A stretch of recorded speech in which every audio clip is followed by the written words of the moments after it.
Hello aspirant, welcome to BPSC brains. आज के इस वीडियो में हम लोग 2024 जून 2024 में जो एग्जाम हुआ है बिहार दरोगा मेंस का, उसके बारे में देखने वाले, उस प्रश्न पत्र के बारे में डिटेल से चर्चा करते हैं। उस पर क्वेश्चन भी रहेगा आपके सामने, आंसर भी रहेगा और उसका एक्सप्लेनेशन भी रहेगा। हो सकता है क्वालिटी में थोड़ी बहुत दिक्कत हो जाए आप लोगों को, लेकिन कोई प्रॉब्लम नहीं होगी समझने में। ठीक है, चलिए सेशन की शुरुआत करते हैं बिना देरी के। उससे पहले जितने भी नए लोग देख रहे हैं वो चैनल को सब्सक्राइब कर लीजिए, वीडियो को ज़्यादा से ज़्यादा शेयर और लाइक कीजिए, कमेंट ज़रूर करें ताकि ये पता चल सके कि आपको वीडियो कैसा लग रहा है। कमेंट में ज़रूर बताएं, अपनी राय हमारे साथ शेयर करें।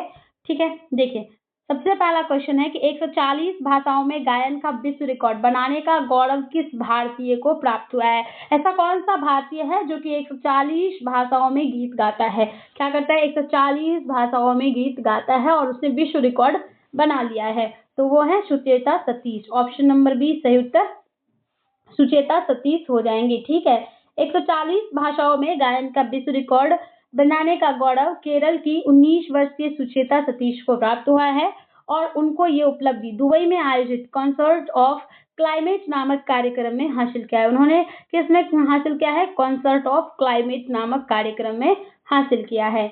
नेक्स्ट है, निम्नलिखित में से पूर्व दिशा की ओर प्रवाहित होने वाली नदी कौन है?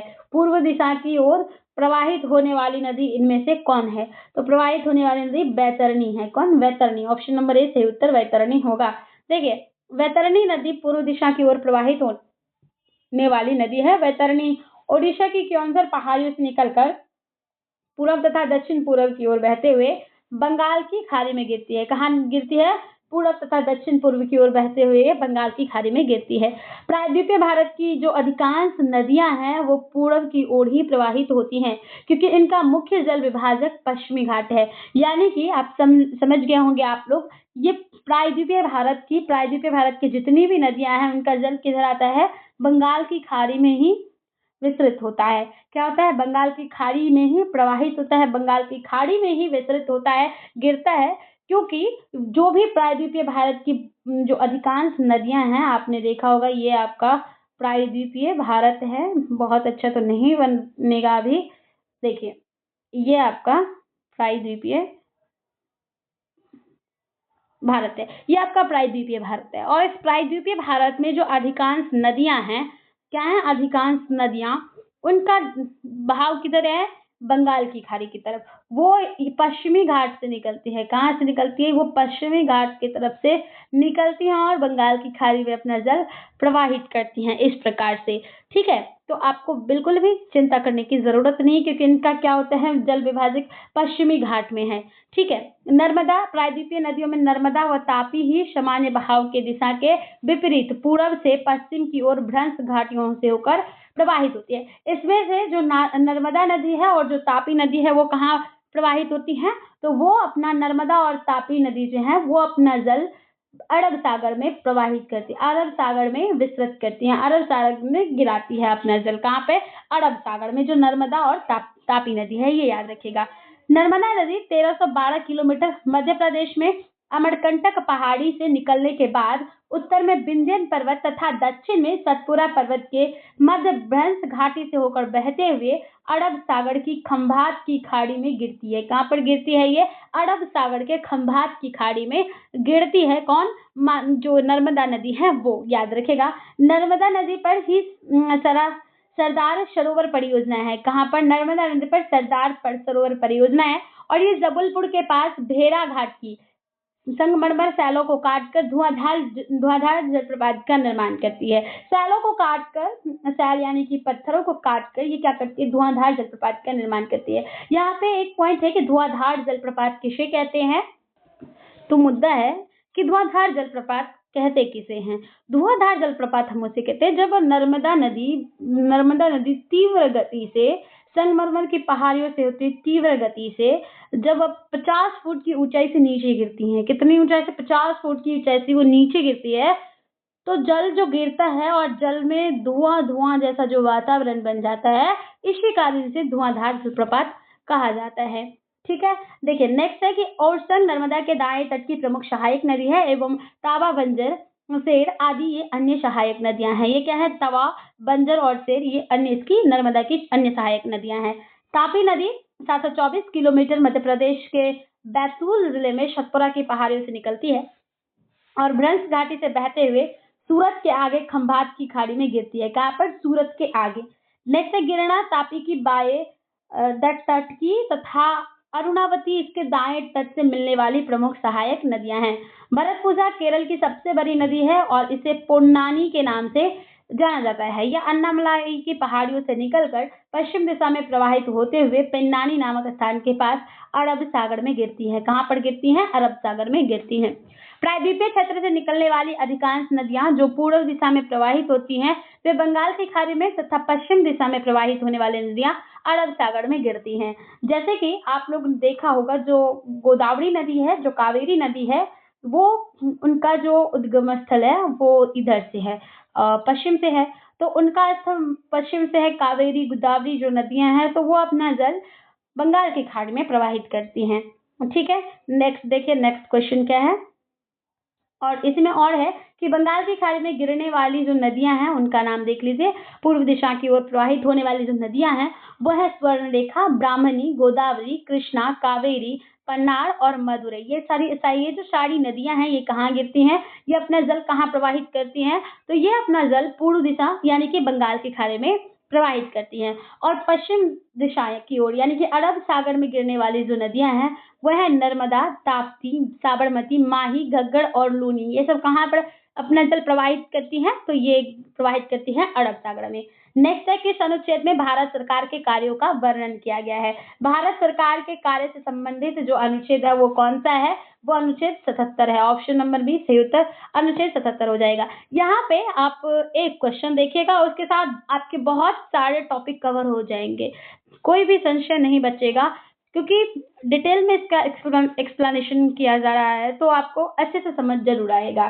ठीक है, देखिए अनुच्छेद 77 में भारत सरकार के कार्यों का वर्णन है। अनुच्छेद 77 के तहत भारत सरकार द्वारा कार्यवाहियों का संचालन निम्न तरीके से किया जाता है। 77 के द्वारा कार्यवाहियों का संचालन किस तरीके से किया जाता है? तो नंबर 1 पॉइंट यहाँ पे है कि भारत सरकार की जो समस्त कार्यपालिका कार्यवाही है वो राष्ट्रपति के नाम से की जाएगी। किसके नाम से? कार्यपालिका कार्यवाही किसके नाम से की जाती है? राष्ट्रपति के नाम से की जाती है। राष्ट्रपति के नाम से पारित आदेशों तथा अन्य नंबर 2 है अन्य दस्तावेजों को इस प्रकार अधिप्रमाणित किया जाएगा जैसा कि राष्ट्रपति द्वारा बनाए जाने वाले नियमों में निर्दिष्ट हो। इससे अतिरिक्त इस प्रकार अधिप्रमाणित किए गए किसी आदेश अथवा प्रपत्र की वैधता पर इस आधार पर कोई प्रश्न नहीं किया जाएगा कि उक्त आदेश अथवा प्रपत्र राष्ट्रपति द्वारा निर्मित अथवा निष्पादित है। यहाँ पे आप लोग समझ गए होंगे क्या है कि कोई भी पारित जो आदेश है या दस्तावेज है इस प्रकार अधिप्रमाणित किया जाएगा कि राष्ट्रपति द्वारा बनाए जाने वाले जो नियम हैं उसमें निर्दिष्ट हो।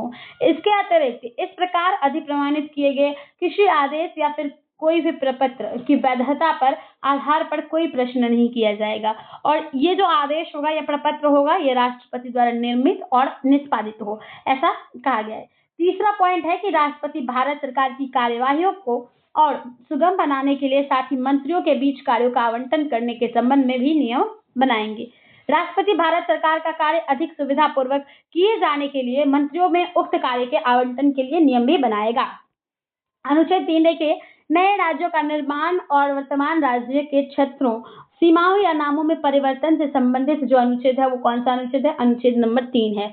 और इसी के अनुसार ग्राम पंचायतों के गठन का प्रावधान किया गया है। किसके अनुसार? अनुच्छेद 40 के अनुसार। और 45 में कहा गया कि 6 वर्ष से कम आयु के बालकों के लिए प्रारंभिक बाल्यावस्था देखरेख और शिक्षा का उपबंध से संबंधित जो आर्टिकल है वो आर्टिकल 45 है, याद रखिएगा।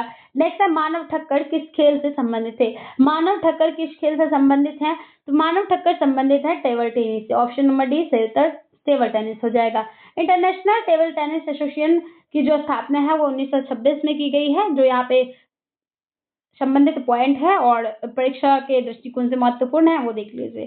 ठक्कर का संबंध टेबल टेनिस से है और ये गुजरात के राजकोट के रहने वाले हैं और 1926 में इस टेबल टेनिस एसोसिएशन की स्थापना हुई है। इंटरनेशनल टेबल टेनिस से संबंधित जो कुछ शब्द हैं जैसे कि service, spin, holder, grip, back spin, centre line, half court, side spin, swing, push stroke, rally, let, reverse, top spin, foil, Chinese grip इत्यादि, ये सब क्या है संबंधित जो शब्द हैं वो हैं। टेबल टेनिस से संबंधित कप और ट्रॉफियों के बारे में देखिए तो बर्नाबेले कप, जयलक्ष्मी कप, स्वैथलिंग कप, राजकुमारी चैलेंज कप और रामानुजम ट्रॉफी इत्यादि ये जो हैं ये सब संबंधित है टेबल टेनिस से लेकर। नेक्स्ट देख लीजिए, नेक्स्ट क्वेश्चन। नेक्स्ट है विश्व का प्रथम मेला निश्चित टाइगर सफारी किस राज्य में शुरू हुआ है? पहला जो मेला निश्चित टाइगर सफारी है ये किस राज्य में शुरू हुआ है? तो ये शुरू हुआ है ओडिशा में। ऑप्शन नंबर सी सही उत्तर ओडिशा हो जाएगा। विश्व का प्रथम टाइगर रिजर्व ओडिशा के सिमलीपाल टाइगर रिजर्व के पास शुरू हुआ है। जो सफारी टाइगर है, टाइगर सफारी, वो सिमलीपाल के रॉयल बंगाल टाइगर्स का संबंध एक विशेष वंश से है जिनमें से मेलानिन की अत्यधिक मात्रा होती है। एक ऐसे वंश से जहाँ पे क्या होती है जिसमें मेलानिन की मात्रा अत्यधिक होती है और इसके कारण उनके त्वचा और बालों का रंग भी काला हो जाता है। ये मेन पॉइंट है। वर्तमान जुलाई 2024 तक भारत में कुल 55 टाइगर रिजर्व हैं और इनमें से कुछ निम्नलिखित इस प्रकार है। लेकिन आप जनवरी 2026 की रिपोर्ट के अनुसार देखेंगे तो अभी भारत में वर्तमान में 58 टाइगर रिजर्व है। कितने? 58 टाइगर रिजर्व हैं, जिनमें से आप देख रहे हैं जैसे कि Jim Corbett tiger reserve Uttarakhand, Simlipal tiger reserve Odisha, Satkosia tiger reserve Odisha, Kanha tiger reserve Madhya Pradesh, Pench tiger reserve Madhya Pradesh और महाराष्ट्र दोनों में है। क्योंकि देखिए मध्य प्रदेश और महाराष्ट्र इसलिए है पेंच टाइगर रिजर्व, हो सकता है कि ये मध्य प्रदेश और महाराष्ट्र के बॉर्डर के पास बना हो, आधा इसमें हो गया हो, तो इस प्रकार से हो सकता है। कुछ भाग महाराष्ट्र का कुछ मध्य प्रदेश का, तो इसलिए इसको दिया गया है। उसके बाद है Bandhavgarh tiger reserve Madhya Pradesh, Panna tiger reserve Madhya Pradesh, Satpura tiger reserve Madhya Pradesh, Sanjay Dubri tiger reserve Madhya Pradesh, Ranthambore tiger reserve Rajasthan, Sariska tiger reserve Rajasthan, Mukundra hills tiger reserve Rajasthan. और इस प्रकार से जो भी टाइगर रिजर्व है आप उन्हें देख रहे हैं, ठीक है। रानी दुर्गावती टाइगर रिजर्व मध्य प्रदेश, इसको भी याद रखिए। नेक्स्ट है अन्य परीक्षा के दृष्टिकोण से जो महत्वपूर्ण तथ्य है वो देखिए। राजस्थान के निवासी कैलाश सांखला के नेतृत्व में प्रथम बार इंदिरा गांधी ने प्रोजेक्ट टाइगर नामक कार्यक्रम को प्रारंभ किया। कैलाश सांखला को टाइगर मैन ऑफ इंडिया भी कहा जाता है। कैलाश सांखला को क्या कहा जाता है? सांखला को टाइगर मैन ऑफ इंडिया कहा जाता है। भारत का प्रथम सफेद बाघ सफारी सतना के मुकुंदपुर में बनाया गया है। कहाँ पर? सफेद बाघ सफारी कहाँ बनाया गया है? मुकुंदपुर में बनाया गया है। और क्षेत्रफल की दृष्टि से अगर हम लोग चर्चा करें तो सबसे बड़ा टाइगर रिजर्व नागार्जुन सागर श्रीशैलम आंध्र प्रदेश में है। कहाँ पर? नागार्जुन टाइगर रिजर्व श्रीशैलम है। राष्ट्रीय बाघ संरक्षण प्राधिकरण का गठन 4 सितंबर 2006 को किया गया है। कब किया गया है? प्राधिकरण का गठन 4 सितंबर 2006 को किया गया है। 6 जून 2007 को बाघ एवं अन्य संकटापन्न प्रजाति अपराध नियंत्रण ब्यूरो वन्यजीव अपराध नियंत्रण ब्यूरो का गठन भी किया गया है। नेक्स्ट है 16 सितंबर को कौन सा दिवस मनाया जाता है? 16 सितंबर को कौन सा दिवस मनाया जाता है? कौन सा दिवस मनाया जाता है 16 सितंबर को? तो इस दिन कौन सा दिवस मनाया जाता है? विश्व ओजोन संरक्षण दिवस। ऑप्शन नंबर बी सही उत्तर होगा, ठीक है। नेक्स्ट देख लीजिए। नेक्स्ट इसमें दिया गया है इसके बारे में। प्रतिवर्ष 16 सितंबर को पूरे विश्व भर में ओजोन संरक्षण दिवस मनाया जाता है। सिर्फ भारत में नहीं बल्कि पूरे विश्व में मनाया जाता है ये ओजोन संरक्षण दिवस। ओजोन क्षरण प्रक्रिया को रोकने के लिए, ओजोन का जो क्षरण हो रहा है यानी कि वो खत्म हो रहा है धीरे धीरे, तो उसको रोकने के लिए प्रथम प्रयास किया गया है राष्ट्रीय पर्यावरण कार्यक्रम के द्वारा। तत्वाधान में 1985 में ऑस्ट्रिया की राजधानी वियना में ये संपन्न सम्मेलन है। क्या है? वियना में संपन्न सम्मेलन है। मॉन्ट्रियल समझौता क्या है? ग्रीन हाउस गैसों की मात्रा को कम करने तथा ओजोन क्षरण को रोकने के उद्देश्य 87 में मॉन्ट्रियल में एक अंतर्राष्ट्रीय समझौता हुआ जो कि कनाडा में है और यह समझौता 16 सितंबर को हुआ था। अतः सितंबर को ओजोन दिवस मनाया जाता है। अतः 16 सितंबर को 16 सितंबर को मनाया जाता है ओजोन दिवस, ठीक है। मॉन्ट्रियल समझौता 1 जनवरी 1989 से लागू हुआ और 1980 में ब्रिटिश वैज्ञानिकों ने सर्वप्रथम अंटार्कटिका में ओजोन परत के क्षय होने का पता लगाया। कहाँ पर लगाया? अंटार्कटिका में लगाया। देखिए इसमें आप लोगों ने बहुत सारे पॉइंट देख लिए हैं, जैसे कि मॉन्ट्रियल प्रोटोकॉल क्या होता है। अब आप ये देख लीजिएगा कि क्योटो प्रोटोकॉल क्या होता है। देखिए क्योटो प्रोटोकॉल जो है ये संयुक्त राष्ट्र की पहल पर ग्लोबल वार्मिंग और जलवायु परिवर्तन की चुनौती से निपटने के लिए 92 में United Nations framework convention of climate change UNFCCC अस्तित्व में आया है। यूएनएफसीसीसी के प्रयास से जापान के क्योटो शहर में 11 दिसंबर 1997 को क्योटो प्रोटोकॉल स्वीकार किया गया और यह 16 फरवरी 2005 से प्रभावी हुआ और इसका उद्देश्य ऐसी हर मानवीय गतिविधियों पर रोक लगाना है जैसे पर्यावरण के लिए खतरा पैदा होता है। क्या होता है? पर्यावरण के लिए खतरा पैदा होता है, इसे हर मानवीय गतिविधियों पर रोक लगाया जाएगा। अन्य जो इम्पोर्टेंट डेज हैं उनके बारे में देख लीजिए, जैसे कि वन्य जीव दिवस 3 मार्च को, खाद्य दिवस 16 अक्टूबर को, एलर्जी जागरूकता दिवस 16 अक्टूबर को, बंधुत्व एवं क्षमा याचना दिवस 14 सितंबर को और पर्यावरण दिवस 5 जून को मनाया जाता है। ये याद रखिएगा। नेक्स्ट देख लीजिए। नेक्स्ट है भारतीय संविधान में सहकारी समिति का वर्णन किस अनुच्छेद में किया गया है। सहकारी समिति का वर्णन किस अनुच्छेद में भारतीय संविधान के किस अनुच्छेद में किया गया है? अनुच्छेद 43 के बी में। ऑप्शन नंबर बी सही उत्तर अनुच्छेद 43 का बी हो जाएगा। सहकारी समिति का वर्णन अनुच्छेद 43 के बी में किया गया है। ये 97 यानी कि 97 संशोधन जो हुआ था 2011 उसके द्वारा एक नया भाग 9B जोड़ा गया और इसका नाम सहकारी समितियां रखा गया। नीति निर्देशक तत्व भाग 4 के अंतर्गत अनुच्छेद 43 ख को जोड़ा गया जो कि राज्य सहकारी समितियों के शैक्षिक गठन, स्वायत्त प्रचालन, लोकतांत्रिक नियंत्रण तथा व्यावसायिक प्रबंधन को उत्साहित करने का भी निर्देश देता है। अनुच्छेद 43 के क में उद्योगों के प्रबंधन में मजदूरों की भागीदारी के लिए जो विधि है वो बनाया गया है। 42वें संविधान संशोधन अधिनियम 1976 के द्वारा इसको संशोधित किया गया है। नेक्स्ट है कि राज्य के नीति निर्देशक तत्व जो डीपीएसपी है उसके अनुसार ग्रामीण क्षेत्रों में कुटीर उद्योगों, व्यक्तिगत या सहकारी के आधार पर कुटीर उद्योगों को प्रोत्साहन किया गया है। अनुच्छेद 43 में इसका वर्णन किया गया। अनुच्छेद 48 का ये कहता है कि राज्य देश के पर्यावरण के संरक्षण तथा संवर्धन का और वन तथा वन्य जीवों की रक्षा करने का प्रयास करेगा। 42वें संविधान संशोधन 1976 के द्वारा इसमें ये बताया गया है। नेक्स्ट देख लीजिए।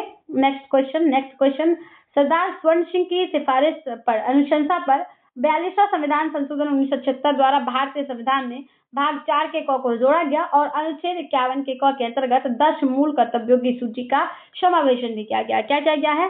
समावेशन भी किया गया है। 4 के क में, भाग 4 के क में आपको मिल जाता है फंडामेंटल ड्यूटीज, मूल कर्तव्य, तो उसका समावेशन किया गया है 51 के क के अंतर्गत 10 मूल कर्तव्यों को 42वें संविधान संशोधन 1976 के माध्यम से। वर्तमान समय में 11 मूल कर्तव्य हैं। 11वां मूल कर्तव्य 86वें संविधान संशोधन 2002 में जोड़ा गया और इसमें यह कहा गया कि 6 से लेकर 14 वर्ष की आयु तक के जो बच्चे हैं उनको शिक्षा प्राप्त करने का अवसर प्रदान करना माता पिता का संरक्षक का कर्तव्य होता है। माता पिता या संरक्षक का ये कर्तव्य है कि वो अपने जो 6 से 14 साल के बच्चे हैं उनको शिक्षा ग्रहण करवाए। माता पिता अपनी समर्थता के अनुसार उनको शिक्षा दे। ठीक है, 6 से लेकर 14 वर्ष तक वो उसका अधिकार है, तो इसके लिए ये दिया गया है। नेक्स्ट है आकाश में सबसे निचले स्तर का बादल कौन सा है। सबसे निचले स्तर का बादल कौन सा है आकाश में? सबसे निचले स्तर का अस्तरी मेघ। ऑप्शन नंबर बी सही उत्तर होगा। अस्तरी मेघ यानी कि स्ट्रेटस क्लाउड जो है ये धरातल के निकट कुहड़े के समान एक बादल है। ये धरातल के निकट क्या होता है? कुहड़े के समान होता है और इसमें कई परतें भी पाई जाती है। इसका निर्माण दो विपरीत स्वभाव वाले वायु राशियों के मिलने से होता है। कब होता है? जब दो विपरीत स्वभाव वाले वायु राशि मिलते हैं तब इसका स्ट्रेटस क्लाउड का निर्माण होता है। और ये मेघ जो है पृथ्वी की सतह से बहुत कम ऊंचाई पर विस्तृत होते हैं और आकाश में ये पूरी तरह छाए रहते हैं। विश्व मौसम विज्ञान संगठन WMO सहित कई प्रमुख संस्थाओं ने औसत ऊंचाई के आधार पर बादलों को 3 मुख्य वर्गों में बांटा है। WMO ने क्या किया है? ऊंचाई के आधार पर बादलों को 3 भागों में बांटा है। जैसे कि देख सकते हैं बादल का विभाजन किस प्रकार से किया गया है। एक ये बादल है, एक ये है। इनके नाम जो है ज्यादा स्पष्ट नहीं है, इसीलिए आप बादलों को देख लीजिए, फिर इसके बारे में डिटेल से चर्चा करते हैं। बादल में एक होता है उच्च मेघ, एक होता है मध्य मेघ और एक होता है निम्न मेघ। 3 प्रकार के बादल हैं। ठीक है, पक्षाप मेघ जो है यानी कि पक्षाप मेघ किसे कहते हैं? सबसे अधिक ऊंचाई पर जो सफेद रेशम की भांति कोमल व बिखरे मेघ होते हैं उसे हम क्या कहते हैं? पक्षाप मेघ कहते हैं। जो सबसे ऊपर रहते हैं, रेशम की भांति रहते हैं सबसे ऊपर, तो सबसे ऊपर रेशम की भांति ये, तो इसको हम क्या बोलते हैं? इसको ही बोलते हैं क्या? उच्च मेघ, पक्षाभ मेघ, पक्षाभ या श्रमिक इस मेघ के कारण सूर्य व चंद्रमा के चारों ओर प्रभा मंडल का निर्माण होता है और यह मेघ दुधिया चादर की भांति फैले होते हैं। नेक्स्ट है पक्षाभ मेघ। ये जो है सफेद रंग के छोटे छोटे गोलों की भांति दिखाई पड़ते हैं और इन बादलों को मैकरेल स्काई भी कहा जाता है। क्या कहा जाता है? Mackerel sky. और आप लोग समझ गए होंगे कि मैकरेल स्काई इसमें से कौन सा है। मैकरेल स्काई कौन सा है? मैकरेल स्काई कौन सा है? गोले गोले के जैसा होता है, तो मैकरेल स्काई। नेक्स्ट देखिए, नेक्स्ट इसमें और पॉइंट है, जैसे कि इसमें के कारण सूर्य चंद्रमा का प्रभा मंडल हो जाता है। नेक्स्ट है कि पक्षाभ, ये सफेद रंग के दिखाई पड़ते हैं, मैकरेल स्काई कहे जाते हैं। नेक्स्ट देख लीजिए, नेक्स्ट की चर्चा करते हैं हम लोग। मध्य मेघ 2 से 6 किलोमीटर में होते हैं और ये भूरे अथवा नीले रंग के होते हैं, जिनमें बारिश होने की संभावना अधिक रहती है। क्या होती है? इसमें बारिश होने की संभावना अधिक रहती है। उच्च कपासी में ये सफेद एवं भूरे रंग के पतले गोलाकार बच्चों की तरह, धब्बों की तरह होते हैं और इस प्रकार से इसका जो विश्लेषण है वो देख लीजिए। और अगर आप लोगों को इसका पीडीएफ चाहिए तो कमेंट में बताइए, ठीक है। डिस्क्रिप्शन में लिंक दिया गया है, वहां से आप डाउनलोड कर सकते हैं। किसी भी मेंबरशिप या किसी की भी आवश्यकता नहीं है, फ्री में आपको वहां पर प्राप्त होता है। आप ज्वाइन करें चैनल को और वहां से डाउनलोड कर सकते हैं इसका पीडीएफ। नेक्स्ट है पीके थुंगन समिति किससे संबंधित है? पीके थुंगन समिति किससे संबंधित है? तो पीके थुंगन समिति संबंधित है स्थानीय स्वशासन से। ऑप्शन नंबर ए सही उत्तर हो जाएगा, स्थानीय स्वशासन। 1988 में संसद की सलाहकार समिति की एक उप समिति पीके थुंगन समिति की अध्यक्षता में राजनीतिक और प्रशासनिक ढांचे की जांच करने के उद्देश्य से गठित की गई है। इस समिति ने पंचायती राज व्यवस्था को मजबूत बनाने का सुझाव दिया और इस समिति ने निम्न अनुशंसाएं भी की। नंबर 1 कि पंचायती राज संस्थाओं को संवैधानिक मान्यता प्राप्त होनी चाहिए। नंबर 2 गांव, प्रखंड तथा जिला स्तरों पर त्रिस्तरीय पंचायती राज होना चाहिए। क्या होना चाहिए? त्रिस्तरीय पंचायती राज होना चाहिए, ऐसा इसने मांग किया। किसने मांग किया है? इसने मांग किया है, पीके थुंगन समिति ने। नेक्स्ट देख लीजिए, नेक्स्ट है पंचायती राज संस्थाओं का 5 वर्ष का निश्चित कार्यकाल होना चाहिए। पंचायती राज पर केंद्रित विषयों की एक विस्तृत सूची तैयार करनी है चाहिए तथा उसे संविधान में समाहित भी करना चाहिए। उसके बाद है कि जिला परिषद का मुख्य कार्यकारी पदाधिकारी जिले का कलेक्टर होगा और पंचायती राज के तीनों स्तरों पर जनसंख्या के हिसाब से आरक्षण होनी चाहिए। महिलाओं के लिए भी आरक्षण होने चाहिए और एक संस्था के सुपर सत्र की अधिकतम अवधि 6 माह होनी चाहिए। ठीक है, ये इसके टॉपिक्स हैं। ठीक है, देखिए नेक्स्ट क्या है कि भारतीय संविधान में केंद्र राज्य संबंधों से जुड़े प्रावधान भाग 11 में है और ये तो आपको जब बताएंगे तब बता दिया जाएगा। ठीक है, नेक्स्ट देखिए क्वेश्चन नंबर 10, केंद्रीय औद्योगिक सुरक्षा बल की पहली महिला महानिदेशक कौन बनी है? क्योंकि मैं यहाँ आपको सारा का सारा बहुत ज्यादा डिटेल में नहीं समझाऊंगी, मतलब ये कि पूरा जितना भी एक्सप्लेनेशन किया गया है उतना पढ़ के नहीं बताने वाली हूँ। मैं कुछ ऐसे कोर पॉइंट्स आपको बताऊंगी जो आपके एग्जाम के दृष्टिकोण से भी बेहतर है, महत्वपूर्ण है और कुछ कोर पॉइंट्स ही मैं सिर्फ आपको बताते चलूंगी, बाकी आपको खुद ही कवर करना है या फिर जब मैं आपको बता रही हूँ या ऊपर कर रही हूँ तो आप लोग स्क्रीनशॉट ले लीजिए और फिर उसे खुद से भी पढ़ सकते हैं, नहीं तो इसका पीडीएफ अपलोड किया जाएगा तब पढ़ लीजिएगा। ठीक है, अभी ध्यान से बस देखिए, पूरा वीडियो ध्यान से देखिए तो टॉपिक क्लियर ही हो जाएगा, दोबारा आपको पढ़ने की जरूरत भी नहीं पड़ेगी।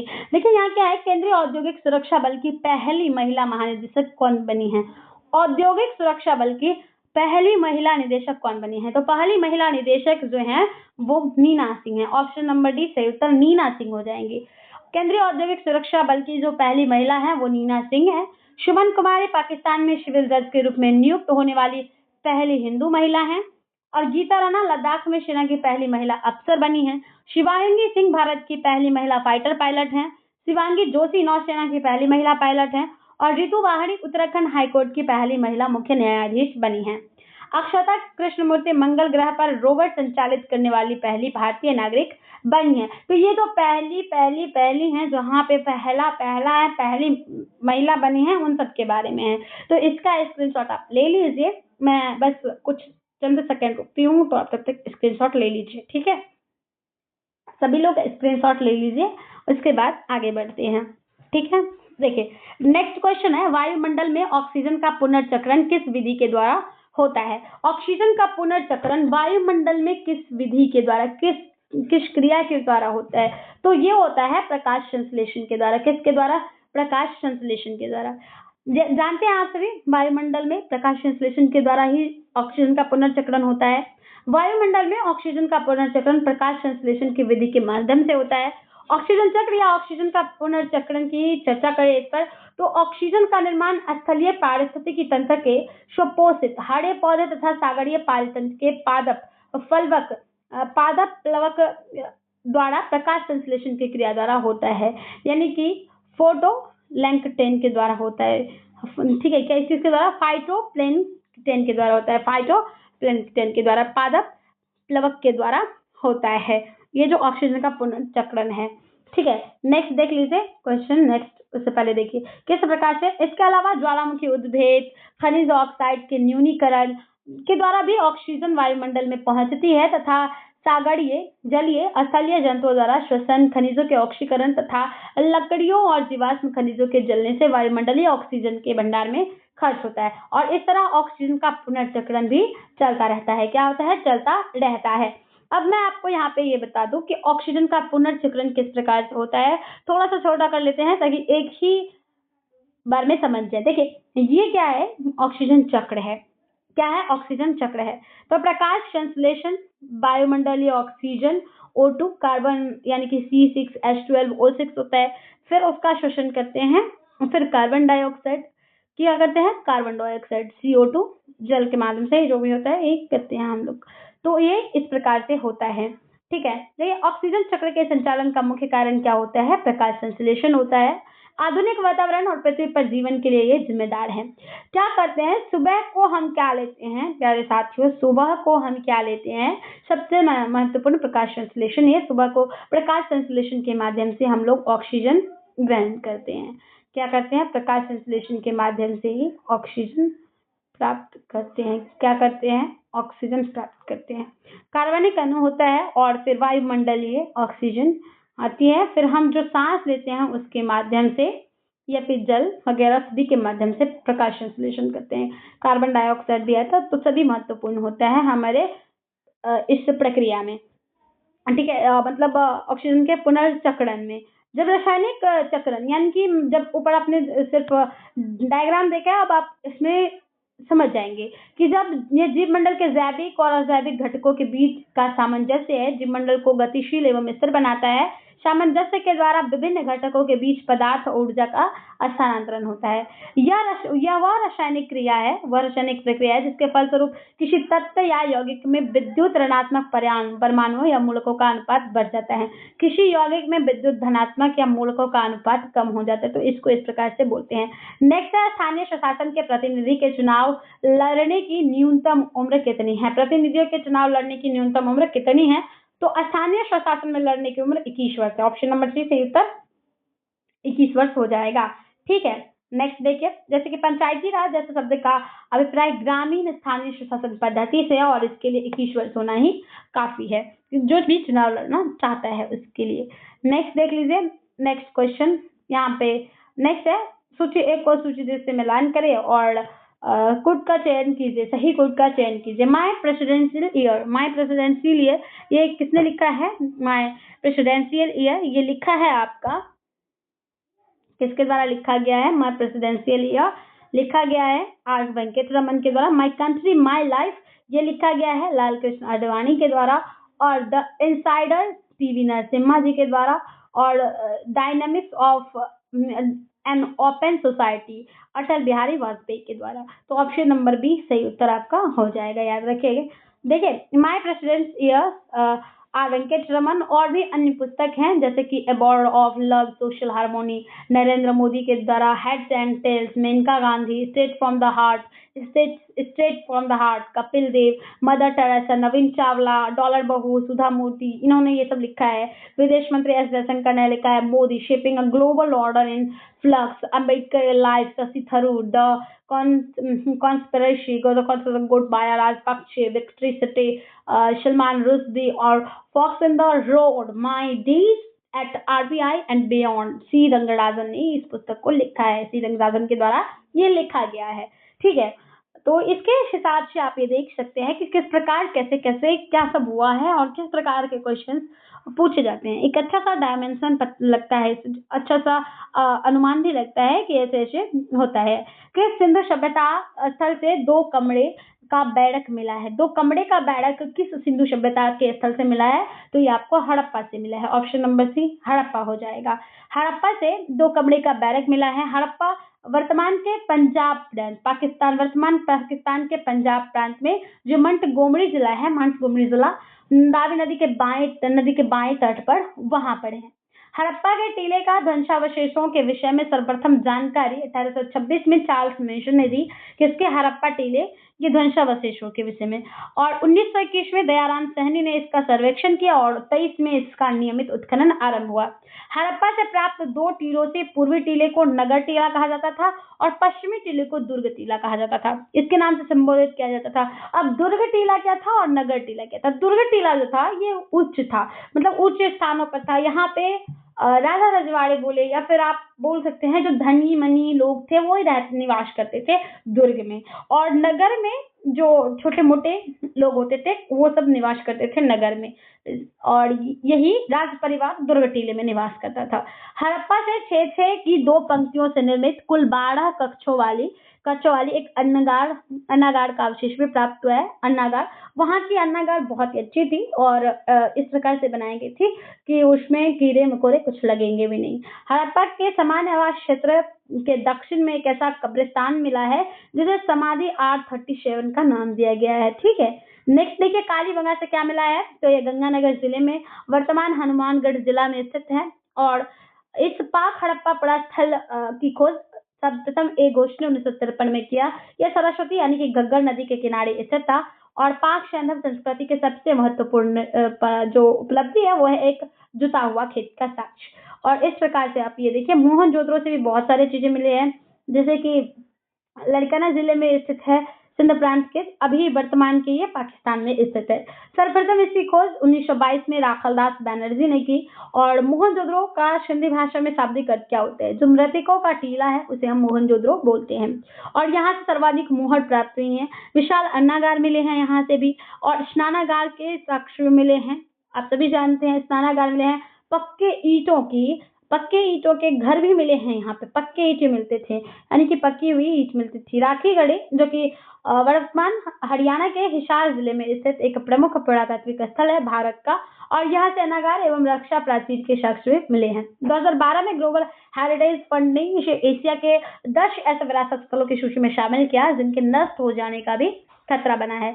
क्या है? ग्लोबल हेरिटेज फंड ने क्या किया, इसको विरासत स्थलों में शामिल किया। 10 विरासत स्थलों में जिनके नष्ट होने की खतरे भी बताए जा रहे हैं। नेक्स्ट है सूची 1 को सूची 2 से मिलाइए और सही कूट का चयन करके सही उत्तर का मतलब दीजिए। राज्य के कौन होते हैं? संघ के तो कौन होते हैं? सबसे पहले देख लीजिए, संघ के होते हैं प्रधानमंत्री, राज्य के होते हैं राज्यपाल, राज्य के राज्यपाल, और ग्राम पंचायत के सरपंच, नगर निगम के महापौर होते। तो इस प्रकार से होंगे। 1 के हो जाएंगे 2 और 1 का 2 4 का 3, 1 का 2 4 का 3, 1 का 2 4 का 3, 1 का 2 4 का 3, 1 का 2 4 का 3, और बीच में एक और है 1 का 2 4 का 3, ऑप्शन नंबर बी हो जाएगा। ठीक है, राइट आंसर। नेक्स्ट देखिए इसमें नेक्स्ट देख लीजिए, सरपंच होता है ग्राम पंचायत का और नगर निगम का महापौर होता है। और इससे संबंधित कौन सा अनुच्छेद है? तो भाग 6 अनुच्छेद 152 से 237 तक राज्य का प्रावधान किया गया है, और भाग 5 में 52 से 151 तक संघ का प्रावधान किया गया है। ग्राम पंचायत भाग 9 में अनुच्छेद 43 से 43(9) तक किया गया है। और उसके बाद नगर निगम की बात कर लीजिए तो नगर निगम की भी इसमें बात आ जाती है। नेक्स्ट है भारत सरकार का प्रथम विधि अधिकारी कौन होता है? भारत सरकार का प्रथम विधि अधिकारी कौन होता है? तो प्रथम विधि अधिकारी होता है अटॉर्नी जनरल। कौन होता है? अटॉर्नी जनरल होता है। प्रथम विधि अधिकारी जो है भारत सरकार का वो अटॉर्नी जनरल होता है। भारत का प्रथम विधि अधिकारी महान्यायवादी होते हैं। संविधान के अनुच्छेद 76 में भारत के महान्यायवादी अटॉर्नी जनरल के पद की व्यवस्था की गई है, और महान्यायवादी की नियुक्ति कौन करते हैं? राष्ट्रपति इनकी नियुक्ति करते हैं, याद रखिएगा। ठीक है, और महान्यायवादी की सहायता देने के लिए एक सॉलिसिटर जनरल तथा 2 अतिरिक्त सॉलिसिटर जनरल भी नियुक्त किए जाते हैं। महान्यायवादी बनने के लिए वही अर्हताएं होनी चाहिए जो कि उच्चतम न्यायालय के न्यायाधीश बनने के लिए होती है। अनुच्छेद 88 में भारत के महान न्यायवादी को संसद के किसी भी सदन में बोलने अन्यथा कार्यवाही में भाग लेने का अधिकार भी दिया गया है। सर्वोच्च न्यायालय का गठन जो है अनुच्छेद 124 संबंधी इसका जो प्रावधान अनुच्छेद 124 में दिया गया है। सर्वोच्च न्यायालय के न्यायाधीशों को पद एवं गोपनीयता की शपथ राष्ट्रपति दिलाते हैं और सर्वोच्च न्यायालय के जो न्यायाधीश हैं उनकी न्यूनतम आयु में निर्धारित नहीं की है, लेकिन नियुक्त होने के बाद अवकाश ग्रहण करने की जो आयु सीमा है वो 65 ईयर यानी कि 65 वर्ष होती है। तो सबसे अधिक समय सर्वोच्च न्यायालय के मुख्य न्यायाधीश बनने वाले जो व्यक्ति है वो यशवंत विष्णु चंद्रचूड़ हैं। कौन? यशवंत विष्णु चंद्रचूड़ जो 2696 दिन रहे। सबसे कम समय 13 दिन रहे हैं कमल नारायण सिंह जी, याद रखिएगा। नेक्स्ट देख लीजिए, अब इन सबके बारे में देख लीजिएगा। नेक्स्ट है पोर्ट लुइस किस देश की राजधानी है? पोर्ट लुइस किस देश की राजधानी है? तो ये मॉरिशस की राजधानी है। ऑप्शन नंबर बी सही उत्तर हो जाएगा। मॉरिशस अफ्रीका महाद्वीप के अंतर्गत अफ्रीका के मुख्य भूमि के दक्षिण पूर्वी दिशा में हिंद महासागर में स्थित एक द्वीपीय राष्ट्र है और ये जो है अधिकांश आबादी मॉरिशस क्रियोल भाषा बोलती है। अधिकांश आबादी क्या बोलती है? क्रियोल भाषा बोलती है। ठीक है, यहाँ पे अब आप लोगों को समझ में आ गया होगा कि आप लोगों को विदेश यानी अंतर्राष्ट्रीय पर जो देश हैं, पूरे विश्व में जो देश हैं उनकी राजधानियां भी याद रखनी पड़ेंगी। ठीक है, नेक्स्ट देखिए क्वेश्चन नंबर 18। क्वेश्चन नंबर 18 क्या है? यहाँ पे देखिए, उससे पहले थोड़ा सा इसको देख लीजिए। उससे पहले मॉरिटानिया या उत्तर अफ्रीका के पश्चिम भाग में स्थित है। राजधानी इसका कहाँ पर है? नौआकचोट है। पार्लियामेंट संसद को क्या बोलते हैं? पार्लियामेंट। तो मुद्रा ओगुआ और भाषा अरबी है। ठीक है, अन्य प्रमुख अफ्रीकी देश, राजधानी, मुद्रा तथा संसद के नाम क्या है? तो संसद के नाम देखिए अल्जीरिया देश है, यहाँ पे संसद का नाम पार्लियामेंट है। मुद्रा यहाँ की दिनार है। अल्जीयस इसकी राजधानी है। मोरक्को देश है, रबात राजधानी है। दिरहम मुद्रा है और पार्लियामेंट यहाँ पे संसद को बोला जाता है। संसद को क्या बोला जाता है? पार्लियामेंट। संसद कौन सी है? पार्लियामेंट है। नाइजीरिया, मोरक्को का रबात, अबूजा, दिरहम ये मैंने बता दिया। नायरा नेशनल असेंबली, इस प्रकार से देख सकते हैं। फेडरल पार्लियामेंट असेंबली है, उसके बाद कहीं कहीं पर नेशनल असेंबली है और कहीं कहीं पर फिर से पार्लियामेंट भी है। नेक्स्ट है 10A+10B यानी कि 10 अल्फाबेट बटे कोड A बटा ये है, तो इसका क्या हो जाएगा सही उत्तर? तो इसका सही उत्तर जो है प्यारे साथियों आपका क्या हो जाएगा? 10 alpha into 10 bit, 10A 10B, option number D सही उत्तर हो जाएगा। ठीक है, tan थीटा इक्वल टू क्या होता है? साइन बटे कॉस थीटा होता है और कॉस थीटा बराबर क्या होता है? कॉस बटे साइन थीटा होता है। तो ये आप देख लीजिएगा एक बार। ठीक है, मैं दिखा देती हूँ, इसका एक्सप्लेनेशन भी दिया गया है, देख लीजिए। नेक्स्ट दी गई श्रृंखला में प्रश्नवाचक चिन्ह के स्थान पर क्या आएगा? दो श्रृंखला में प्रश्नवाचक चिन्ह के स्थान पर क्या आएगा? प्रश्नवाचक चिन्ह के स्थान पर BEGGFIHK एम, तो यहाँ पे आ जाएगा LO। क्या हो जाएगा? LO हो जाएगा, क्योंकि BE मतलब BE 2 + 2 किया गया है, फिर इधर से +2 करो D, फिर +2 G, फिर +2, तो +2 करते करते M और यहाँ पे L+2 कर दिया तो हो गया। नेक्स्ट है कंप्यूटर को HTRYZYZW लिखा जाता है, तो टेलीविजन को क्या लिखा जाएगा? कंप्यूटर को ये लिखा जाता है तो टेलीविजन को क्या लिखा जाएगा?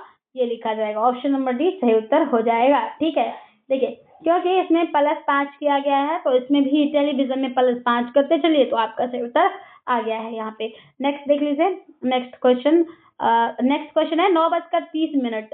एक सेकंड, यहाँ पे हो गया आपका क्वेश्चन नंबर 20।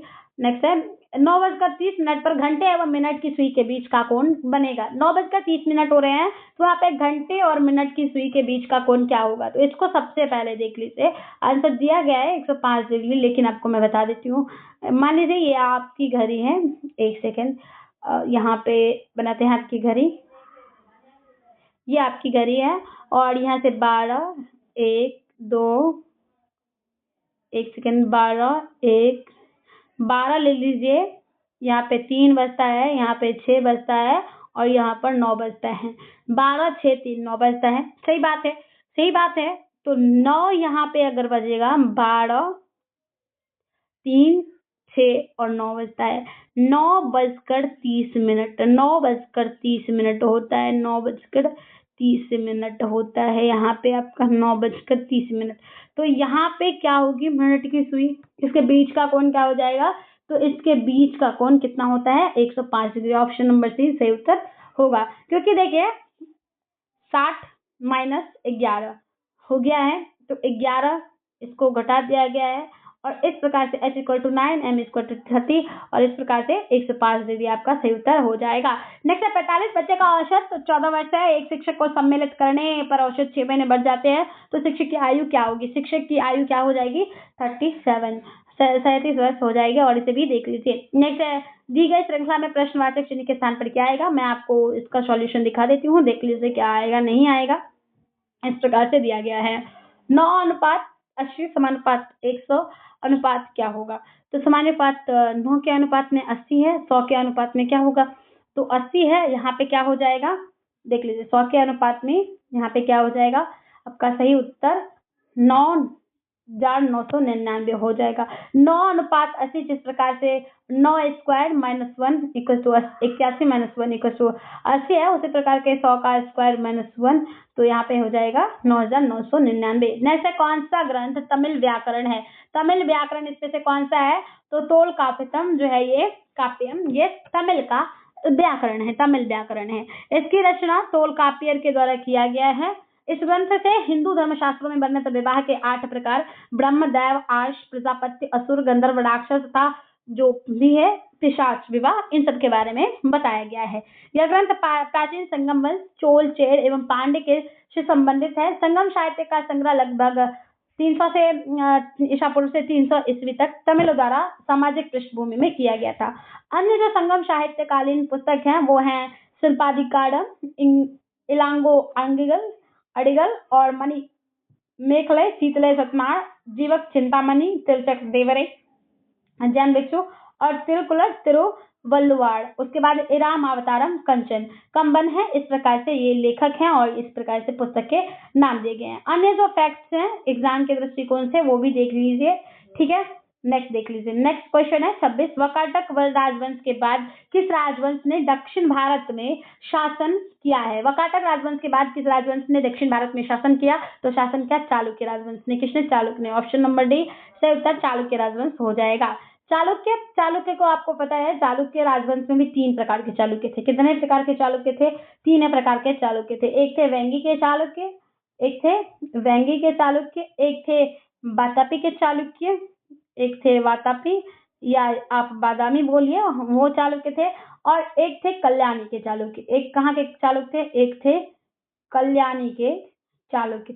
3 चालुक्य थे। इसमें से जो बादामी राजवंश के दक्षिण भारत में किसने शासन किया? बादामी राजवंश, वातापी या बादामी बोलिए, उन्होंने शासन किया।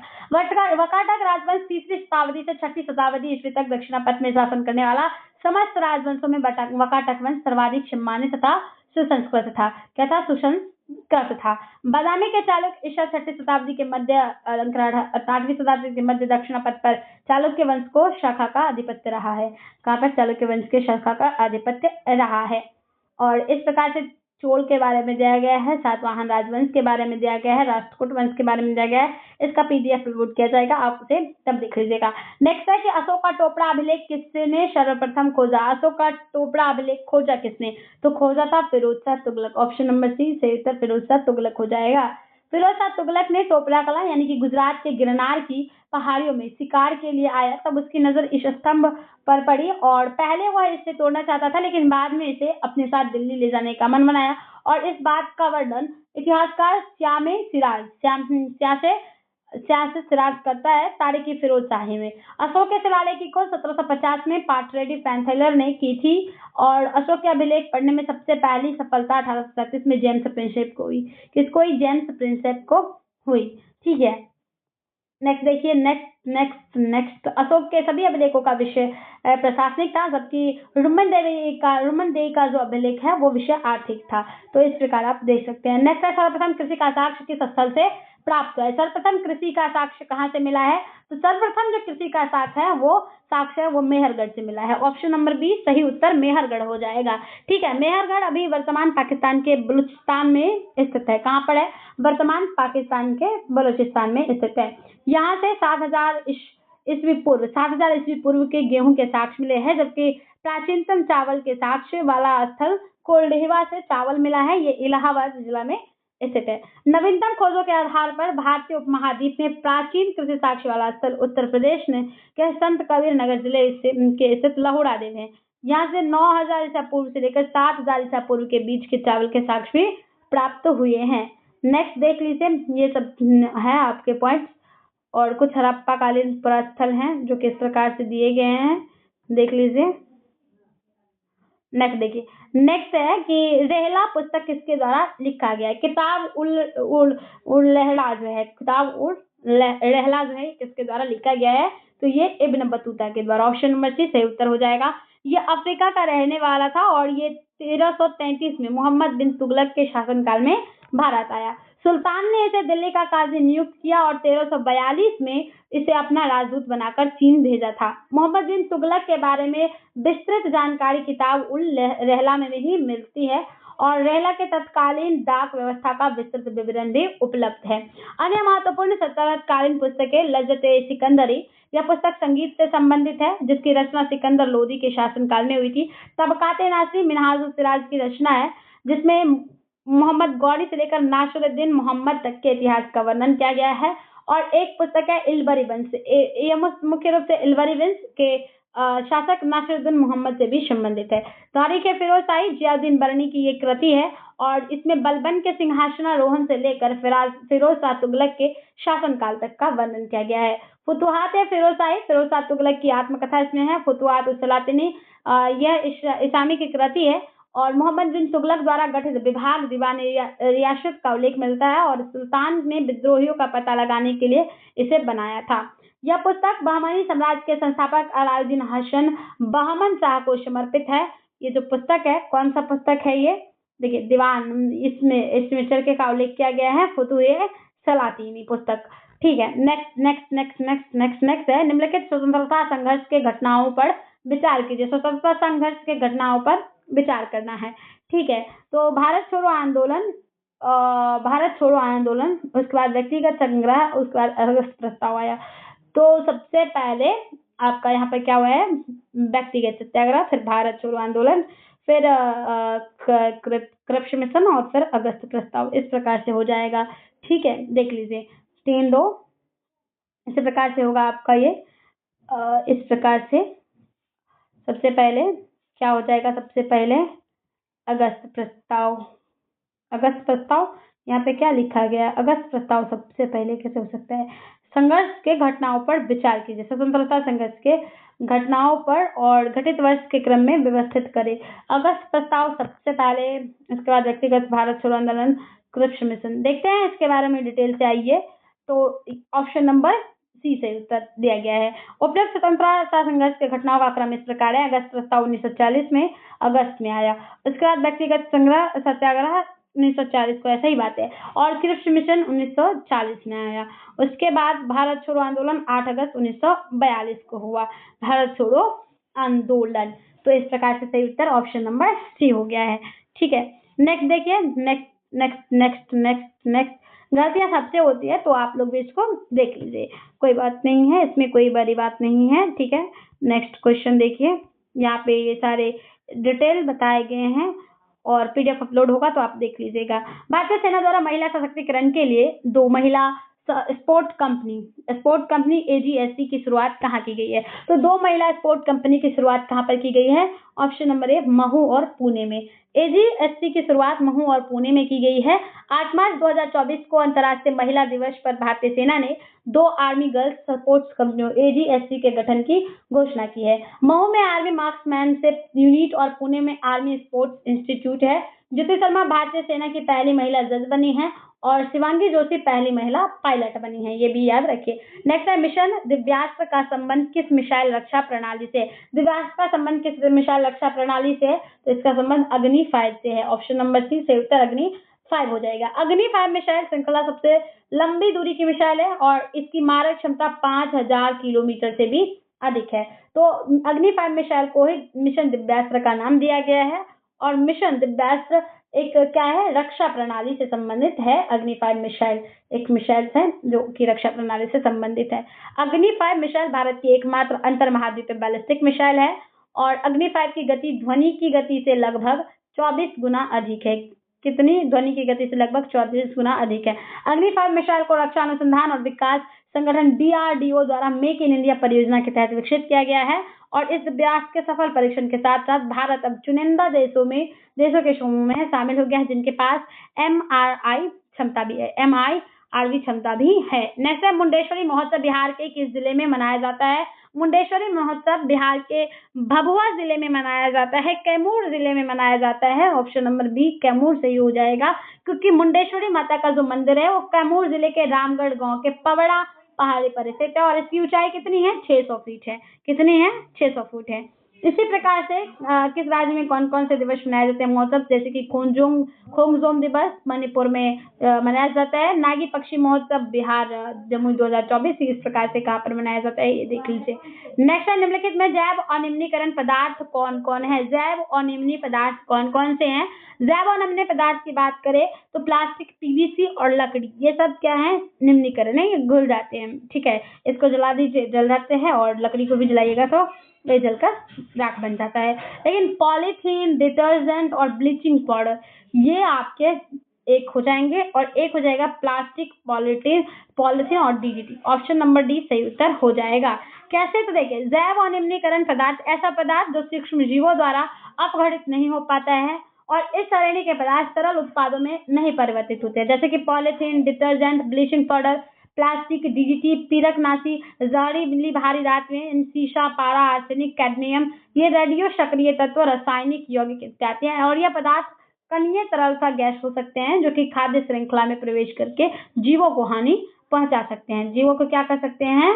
हानि पहुंचा सकते हैं। वहीं पर वे पदार्थ जो सूक्ष्म जीवों द्वारा अपघटित होकर अपने विषाक्त प्रभाव को खो देते हैं, अपघटित प्रभाव भू रासायनिक चक्र में प्रवेश करते हैं, जैसे कि घर के रसोई का कूड़ा, मल मूत्र, ये सब क्या है? अपशिष्ट कागज, लकड़ी, ये सब जैव निम्नीकरण है। तो आपने समझ लिया। DDT इसका पूरा नाम क्या है? डाइफिनाइल ट्राइक्लोरोथेन है इसका पूरा नाम। ठीक है, याद रखिएगा DDT का। और आगे चलते हैं। डिटर्जेंट एक विशेष प्रकार का कार्बन यौगिक है जिसमें साबुन के समान सफाई का गुण भी विद्यमान होता है। ब्लीचिंग पाउडर क्लोरीन गैस का उपयोग व्यंजक चूर्ण के उत्पादन के लिए भी किया जाता है। नेक्स्ट देख लीजिए, PVC क्या होता है? तो ये होता है पॉलीविनाइल क्लोराइड। यह विनाइल क्लोराइड के बहुलीकरण से प्राप्त होता है। इनका उपयोग पतली चादरें, बरसाती केबिल बनाने में किया जाता है। नेक्स्ट है, किसी लोकतंत्र प्रणाली में संसदीय कार्यपालिका से क्या अभिप्राय है?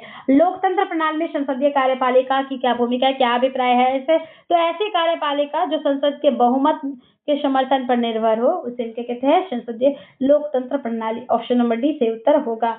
नेक्स्ट देख लीजिए, नेक्स्ट क्वेश्चन दिखाते हैं आप लोगों को। संसदीय व्यवस्था, आप लोग इसका स्क्रीनशॉट ले लीजिए, फिर आगे बढ़ाते हैं। यहाँ तक हो गया है। नेक्स्ट देख लीजिए, नेक्स्ट यहाँ से यहाँ तक देख लीजिए। नेक्स्ट क्वेश्चन है, सूची 1 को सूची 2 से मिलान कीजिए और सही कूट का चयन कीजिए। 1 से 2 का मिलान करना है और फिर सही कूट का चयन करना है। ठीक है, देखिए जैसे कि है पूती रोधी, ये कटा फटा और घाव साफ करने में होता है। प्रतिजैविक जीवाणु के विकास के हैं और रोगाणुसार, नाला, नल आदि का साफ और पीराहारी दर्द निवारक दवा के रूप में काम करते हैं। तो ऑप्शन नंबर डी सही उत्तर हो जाएगा। नेक्स्ट देख लीजिए, नेक्स्ट क्वेश्चन पर चर्चा कर लेते हैं। पीराहारी जो भी है, क्वेश्चन नंबर 37। ठीक है, नेक्स्ट है कि निम्नलिखित में से दक्षिण एशियाई क्षेत्रीय सहयोग संगठन का वर्तमान सदस्य देश कौन सा है? वर्तमान सदस्य देश कौन सा है? दक्षिण एशियाई क्षेत्रीय सहयोग संगठन का वर्तमान सदस्य कौन सा देश है? कूट की सहायता से चुनिए। तो कूट की सहायता से चुनिएगा तो वर्तमान सदस्य देश जो है वो कौन कौन से हैं? भारत है, भूटान है, बांग्लादेश है और मालदीव है। ऑप्शन नंबर डी सही उत्तर 1 2 3 4 हो जाएगा। नेक्स्ट देख लीजिए, इसका एक्सप्लेनेशन देखिएगा। तो ये देख लीजिए एक्सप्लेनेशन। ठीक है, देख लीजिए, आपको बता ही देते हैं थोड़ा बहुत कि दक्षिण एशियाई क्षेत्र सहयोग संगठन में वर्तमान 8 देश हैं। भारत, पाकिस्तान, बांग्लादेश, नेपाल, भूटान, श्रीलंका, मालदीव और अफगानिस्तान इसमें शामिल है। ठीक है, और जो सहयोग संगठन का सदस्य देश नहीं है वो म्यांमार दक्षिण एशियाई क्षेत्रीय सहयोग संगठन का देश नहीं है। दक्षिण एशियाई क्षेत्रीय सहयोग संगठन सार्क की स्थापना 8 दिसंबर 1985 में की गई थी। सार्क का मुख्यालय काठमांडू में है और सार्क का जो प्रथम शिखर सम्मेलन है ये 1985 में ढाका में हुआ था। और अफगानिस्तान वर्ष 2005 में आयोजित 13वें शिखर सम्मेलन में सार्क का सबसे नया सदस्य बना। सार्क का फुल फॉर्म है the south Asian association for regional cooperation. ठीक है, कॉर्पोरेशन बोले, कोऑपरेशन बोलिए, तो ये इसका फुल फॉर्म है। नेक्स्ट है, निम्नलिखित में से कौन अधात्विक खनिज है? कौन सा अधात्विक खनिज है? माइका। ऑप्शन नंबर सी सही उत्तर माइका हो जाएगा। माइका प्रकृति में पाए जाने वाला वह पदार्थ है जिसमें रासायनिक अवयव उपस्थित रहता है और ये खनिज कहलाता है। खनिजों की पहचान उसके भौतिक और रासायनिक गुणों से होता है। खनिज मुख्यतः दो प्रकार के होते हैं, आप सभी को पता है, दो प्रकार के खनिज, एक अधात्विक और एक धात्विक खनिज। तो और इसका विस्तार बहुत दूर में किया गया है, बहुत बहुत, तो आप इसको देख लीजिएगा, पीडीएफ अपलोड हो जाएगा शाम तक, तो आप देख लीजिएगा। ठीक है, शाम तक इसका पीडीएफ अपलोड कर दिया जाएगा। नेक्स्ट है, भारत का सबसे लंबा केबल आधारित सेतु कौन है? सबसे लंबा, यानी कि आपका पीडीएफ 6:30 PM के एवं में अंदर ही आपका ये पीडीएफ अपलोड कर दिया जाएगा, तो वहां से देख लीजिएगा। भारत का सबसे लंबा केबल आधारित सेतु कौन है? सबसे लंबा केबल आधारित सेतु जो है वो कौन सा है? अटल केबल सेतु। ऑप्शन नंबर, अटल केबल सेतु नहीं, सबसे लंबा सेतु सुदर्शन सेतु है। कौन सा है? अच्छा, सुदर्शन सेतु भी यहाँ पे है, तो सुदर्शन सेतु ऑप्शन नंबर डी हो जाएगा। ठीक है, नेक्स्ट देख लीजिए, यहाँ पे जो भी दिए गए हैं पॉइंट्स उन सबको। नेक्स्ट है, एक संख्या का 36% दूसरी संख्या के 48% के बराबर है, तो दोनों संख्याओं के योग का 15% अगर 105 है, तो इनमें से छोटी संख्या कौन है? छोटी संख्या, और ऑप्शन नंबर ए 300 हो जाएगा। ठीक है, क्योंकि देखिए यहाँ पे क्या कर लिया है, x इंटू 36 बराबर y इंटू 48, 3x बराबर 6y, तो इस प्रकार से ये निकाला गया है, समीकरण करके निकाला गया है। नेक्स्ट है, निम्नलिखित कथनों को ध्यान पूर्वक पढ़िए और फिर सही उत्तर का चयन करें। उत्तरी ध्रुव बिंदु के चारों ओर क्रमबद्ध भूमिखंड है। उत्तरी ध्रुव बिंदु जल में अवस्थित है और दक्षिणी ध्रुव बिंदु स्थलखंड पर अवस्थित है और इसके चारों ओर जल का फैलाव है। कौन सा कथन सत्य है, उसका चयन करना है। उत्तरी ध्रुव बिंदु के चारों ओर क्रमबद्ध भूमिखंड है, तो ये सही है, ये सही है। उत्तरी ध्रुव बिंदु जल में अवस्थित है, ये सही है। और point number 3 option number B सही उत्तर हो जाएगा। नेक्स्ट देखिए, नेक्स्ट ये इसका दिया गया है वर्णन। और नेक्स्ट देखिए, नेक्स्ट है, रिंग ऑफ फायर से क्या अभिप्राय है? रिंग ऑफ फायर से आप क्या समझते हैं? तो रिंग ऑफ फायर प्रशांत महासागर के चारों ओर ज्वालामुखी का क्या है? एक प्रकार का श्रृंखला है। ऑप्शन नंबर बी ए सही उत्तर होगा। ज्वालामुखी का क्या है? एक प्रकार का श्रृंखला है जो कि 40,000 किलोमीटर के क्षेत्र में घोड़े के नाल के आकार में फैला एक विस्तृत क्षेत्र है। विश्व का अधिकांश भूकंप एवं ज्वालामुखी सक्रिय एवं सुषुप्त इसी क्षेत्र में आते हैं और प्रशांत महासागर के पूर्वी एवं पश्चिमी दोनों किनारों पर ये विस्तृत है। ठीक है, अब नेक्स्ट देखिए, नेक्स्ट क्वेश्चन 43, सबसे पुराना परमाणु विद्युत गृह कौन सा है? सबसे पुराना परमाणु विद्युत गृह जो है वो कौन सा है? तारापुर विद्युत गृह। ऑप्शन नंबर सी सही उत्तर हो जाएगा। तारापुर सबसे पुराना है। तारापुर का स्थापना महाराष्ट्र के पालघर जिले के तारापुर में 28 अक्टूबर 1969 में किया गया था और ये संयंत्र 4 रिएक्टर में है, जिसमें 2 बॉइलिंग वाटर रिएक्टर्स और 2 प्रेशराइज्ड हैवी वाटर रिएक्टर तकनीकी है, इस पर ये आधारित है। तारापुर बिजली संयंत्र की प्रारंभिक क्षमता 210 मेगावाट थी, जो कि अब 1100 मेगावाट हो चुकी है। नेक्स्ट देखिए, नेक्स्ट क्वेश्चन, नेक्स्ट है, सिंधु घाटी सभ्यता से संबंधित निम्नलिखित कथनों पर विचार करिए। जल निकासी की व्यवस्था थी लेकिन वह अनियोजित थी, तो ये क्या है? अगर आपको बताया अनियोजित तो ये गलत होगा, क्योंकि चलिए आगे बढ़ते हैं, उसके बाद देखते हैं इसकी बातें। ठीक है, दूसरा है, सड़क बनाने की ग्रिड पद्धति अपनाई नहीं जाती थी, तो ये भी गलत है, वो भी गलत है, वो भी गलत है, क्योंकि मैंने आपको बताया कि यहाँ पे जल व्यवस्था की बहुत अच्छी प्रणाली थी। हर एक घर थे, जितने भी घर थे, मैं आपको घर का डायमेंशन देख के बताती हूँ ताकि आप लोग अच्छे से समझ सके और कोई भी परेशानी ना रहे, आप लोगों को समझने में भी कोई परेशानी ना रहे। हाँ, ऐसा नहीं रहे कि हाँ आप लोग नहीं समझ पाए हैं, तो इस प्रकार से कोई भी प्रॉब्लम नहीं होनी चाहिए। ठीक है, ये जैसे आप मान लीजिए ये मुख्य द्वार है, ये सड़क है, ये क्या है? ये सड़क है, यहाँ पे नाले बने हुए हैं, नाला ये बना हुआ है, ये सड़क के किनारे ये नाला बना है, सड़क के किनारे, एक सेकंड, सड़क के किनारे यहाँ पे नाला बना है, ये सड़क है, सड़क के किनारे नाले बने हुए हैं और ये सिंधु घाटी सभ्यता के घर है। ये क्या है, यहाँ के घर हैं। हड़प्पा सभ्यता के बोले, सिंधु घाटी सभ्यता का बोले, या कुछ भी बोलिए आप लोग, तो ये यहाँ के घर है। मान लीजिए ये घर है, ये इसका प्रांगण है। ये क्या है, इसका प्रांगण है। ये घर है, ये प्रांगण है। और ये जो घर है, एक सेकेंड, ये जो घर है, ये जो घर है, ये जो घर है, ये जो घर है, अगर ये रसोई घर है तो यहाँ से भी जल निकासी वाला निकला है। ये यहाँ से एक, यहाँ बीचों बीच से एक नाली निकला है, जो कि मुख्य नाली के से मिला हुआ है। ठीक है, और इस नाली में इस रसोई घर का पानी भी आता है नाली के माध्यम से, इस स्नानागार का भी आता है, यहाँ पे जो शौचालय यहाँ से भी आता है, और हर एक जगह से आता है। मुख्य आंगन के नाली से मिलकर फिर ये मुख्य नाली में मिला हुआ होता है। और ये जो सड़क का नाली है, ये एक मुख्य छोर पर मिला होता है लास्ट में। और जल की निकासी प्रणाली बहुत अच्छी थी, लेकिन यहाँ पे क्या कहा गया है क्वेश्चन में, कि यहाँ पे कहा गया है कि यहाँ पे अनियोजित थी, तो ये गलत है। अनियोजित थी, ये गलत है। साथ ही साथ यहाँ पे ये कहा गया है कि ग्रिड पद्धति नहीं अपनाई जाती थी, ये भी गलत है। क्योंकि कल या फिर पिछले वीडियो में मैंने आपको बताया है, बहुत अच्छे से बताया है, कि जो मोहनजोदड़ो की सड़कें हैं, जो हड़प्पा सभ्यता की सड़कें हैं, वो अपने आप को 90 डिग्री पे काटती हुई चलती है। कितने डिग्री पे काटती हुई चलती है? वो अपने आप को 90 डिग्री पर काटती हुई चलती है। ग्रिड प्रणाली का यूज करती है, ताकि जो हवा भी चले, अगर हवा भी चले ना, तो क्या हो जाए, यहाँ पे जो कूड़े करकट है, यहाँ पे जो धूल मिट्टी कण है, वो सभी साफ हो जाए अपने आप। तो इस प्रकार से यहाँ की सड़कें बनाई गई हैं। नेक्स्ट है, सभ्यता में नगरीय जीवन प्रारंभ हुआ था, धीरे धीरे प्रारंभ हुआ था। और तीसरा है कि नगर दो भागों में विभाजित, पहली गढ़ और दूसरी ऊंचाई पर, दूसरी निचली शहर।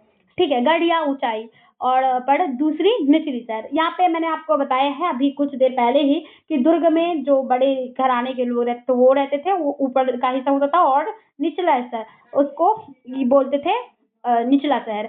तो वहां पे जो छोटे वर्ग के लोग रहते थे वो रहते थे। तो उपरोक्त में से जो सही कथन है वो 3 और 4 ही है, तो ऑप्शन नंबर सी सही उत्तर हो जाएगा। ठीक है, नेक्स्ट देखिए, नेक्स्ट क्वेश्चन नंबर 45। सूची 1 को सूची 2 से मिलाइए और सही कूट का चयन कीजिए। साथ ही साथ कूट का चयन करके सही उत्तर का भी चयन करना है। तो देख लीजिए, यहाँ पे सेरिबेलम का क्या कार्य है? सेरिबेलम का कार्य है चलने खड़े होने के लिए, संतुलन और अन्य कार्य का नियंत्रण करना। कल के पिछले वीडियो में, पिछले वीडियो में, इससे पहला जो वीडियो है उसमें मैंने आपको सब कुछ बता दिया है। सेरिबेलम का क्या कार्य है, हाइपोथैलेमस का क्या कार्य है, सेरेब्रम का क्या कार्य है, और मेडुला ऑब्लांगेटा का क्या कार्य है, ये सभी डिटेल से उधर बताया गया है। आप उसको एक बार देख लीजिए, और फिर अगर आप यहाँ पे बैठिएगा तो आपके सारे के सारे प्रश्न भी बहुत आसानी से हल हो जाएंगे। क्योंकि पीवाईक्यू क्वेश्चन है तो रिपीटेड होंगे ही होंगे, क्योंकि ये 2024 का, वो 2023 का पीवाईक्यू क्वेश्चन था। तो इसीलिए देखिए, तो आप एक बार उसको भी वॉच कर लीजिए, एक बार इसको भी। हाइपोथैलेमस का कार्य क्या है प्यारे साथियों? तो इसका कार्य है शरीर का तापमान, भावना, जो हमें भूख प्यास लगता है, नींद होते ही इसका नियंत्रण करना, इसका कार्य है। और फिर सेरेब्रम का कार्य है बुद्धि, चेतना, स्पर्श, बाकी सबको देखना, और मेडुला ऑब्लांगेटा का उल्टी का नियंत्रण करना, ये नियमन केंद्र होता है मेडुला ऑब्लांगेटा। तो आपका सही उत्तर हो जाएगा ऑप्शन नंबर बी। ठीक है, नेक्स्ट देख लीजिए, ये सब कार्य दिए गए हैं, जो भी दिया गया है वो आप देख सकते हैं। नेक्स्ट है 3Fe + 4H2O, Fe3O4 और 4H2O। क्या है इस, मतलब Fe का फेरियम का ऑक्सीकरण हो रहा है, H2O का अपचयन हो रहा है, H2O ऑक्सीकारक एजेंट की तरह व्यवहार कर रहा है, H2O अपचायक की तरह व्यवहार कर रहा है, क्या कर रहा है? तो इसमें कौन सा सही है? तो सही जो है 1, 2 और 3, 1, 2 और 3, इसमें सही ऑप्शन नंबर सी सही है। नेक्स्ट देख लीजिए, ये आप देख लीजिए, अतः फेरियम से ज्यादा, फेरियम को ऑक्सीकरण हो रहा है, Fe को क्या हो रहा है? ऑक्सीकरण हो रहा है। अतः यहाँ पे जो भी होगा वो दिया गया है, कथन एक सही है। ठीक है, तो इस प्रकार से दिया गया है, देख लीजिए। नेक्स्ट है, पुरातत्वविदों द्वारा नया किलेबंद हड़प्पा स्थल की खोज कहाँ की गई है? तो नया किलेबंद हड़प्पा स्थल की खोज कहाँ की गई है पुरातत्वविदों द्वारा? तो ये किलेबंद की खोज कहाँ पर की गई है? मोरोधारो में। ऑप्शन नंबर ए सही उत्तर हो जाएगा। यह बस्ती हड़प्पा कालीन 2600 से 1900 ईसा पूर्व से 1900 से 1300 ईसा पूर्व तक का परिपक्व है। किलेबंद की माप पूर्व से पश्चिम तक 102 मीटर और उत्तर से दक्षिण तक 58 मीटर है, और इसके दक्षिण पश्चिम की ओर 10 × 10 मीटर का मंच और 10 उत्तर पूर्व की ओर एक कुआं भी अवस्थित है। नेक्स्ट है चंबल नदी घाटी नदी द्वारा जो बीहर घाटी बनाई गई है उस घाटी को क्या कहते हैं? चंबल नदी द्वारा जो बीहर बनाई गई है उसको क्या कहते हैं? तो बीहर को क्या कहते हैं? तंग घाटी कहते हैं, तंग घाटी। ठीक है, चंबल नदी द्वारा जो बीहर घाटी बनाई गई है उस घाटी को हम तंग घाटी कहते हैं। तंग घाटी अक्सर तब बनती है जब कोई नदी सदियों तक चलते हुए किसी जगह पर धरती में एक घाटी काट दे तो उसे क्या कहते हैं? हम बीहड़ कहते हैं। ठीक है, नेक्स्ट देख लीजिए। नेक्स्ट है लेटेराइट मिट्टी अत्यधिक वर्षा के बाद निर्मित होती है, इसका क्या कारण है? लेटेराइट मिट्टी अत्यधिक वर्षा के बाद निर्मित होता है, इसका क्या कारण है? इसका एक ही कारण है, निक्षालन। ऑप्शन नंबर बी सही उत्तर निक्षालन हो जाएगा। ठीक है, लेटेराइट मिट्टी वर्षा के बाद ज्यादा होती है तो इसका सही उत्तर क्या हो जाएगा? निक्षालन ही हो जाएगा। और इस प्रकार से आप इसका भी वर्णन देख सकते हैं। नेक्स्ट देख लीजिए। नेक्स्ट क्वेश्चन है कपास की खेती के लिए उपयुक्त मिट्टी के संबंध में निम्नलिखित कथनों पर विचार कीजिए। यह काफी समय तक नमी बनाए रखती है, सही बात है। काफी समय तक, तभी तो यहाँ पे क्या होती है? कपास की खेती होती है। तो ये है, तो ये मिट्टी जलयोजित पीली हो जाती है, ये कंकर और चूना पत्थर से भरपूर तो दोमट मिट्टी होती है। ऑप्शन ए सही उत्तर 1 हो जाएगा। कपास की खेती के लिए सबसे उपयुक्त जो मिट्टी है वो काली मिट्टी है। कौन सी मिट्टी है? काली मिट्टी है। और इस मिट्टी में जल धारण करने की बृहत क्षमता होती है, जिससे इसमें काफी समय तक नमी बनी रहती है। काली मिट्टी, इस मिट्टी को रेगूर, उसमें कटिबंधीय चेर, नोजम, ट्रॉपिकल, ब्लैक अर्थ व केरल मिट्टी के नाम से भी जाना जाता है। कपास की खेती के लिए सबसे उपयुक्त मिट्टी होने के कारण काली मिट्टी को काली कपासी मिट्टी के नाम से भी जाना जाता है। काली मिट्टी का सर्वाधिक विस्तार जो है दक्कन ट्रैप, महाराष्ट्र के दक्कन ट्रैप के उत्तरी पश्चिमी क्षेत्र में हुआ है।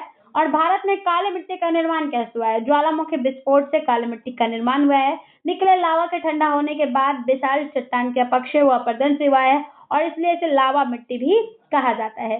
ह्यूमस, एल्यूमिनियम, लोहा, उसके बाद टाइटेनिफेरस, मैग्नेटाइट यौगिक की उपस्थिति के कारण इस मिट्टी का रंग काला होता है और गीला होने पर यह मिट्टी चिपचिपी एवं सूखने पर इसमें दरार पड़ जाती है, इसलिए इसे स्वतः जुताई या स्वतः कृषि मिट्टी भी कही जाती है। नेक्स्ट देख लीजिए। नेक्स्ट क्वेश्चन अब कल के वीडियो में देखते हैं। आज के लिए बस इतना ही। उम्मीद करते हैं कि ये सेट आपको पसंद आया होगा। कैसा लगा कमेंट में जरूर बताएं। वीडियो को ज्यादा से ज्यादा शेयर और लाइक करें। ठीक है, अपने दोस्तों के साथ भी शेयर करें ताकि वो भी अपनी तैयारी अब शुरू कर सके और अच्छे से कर पाए।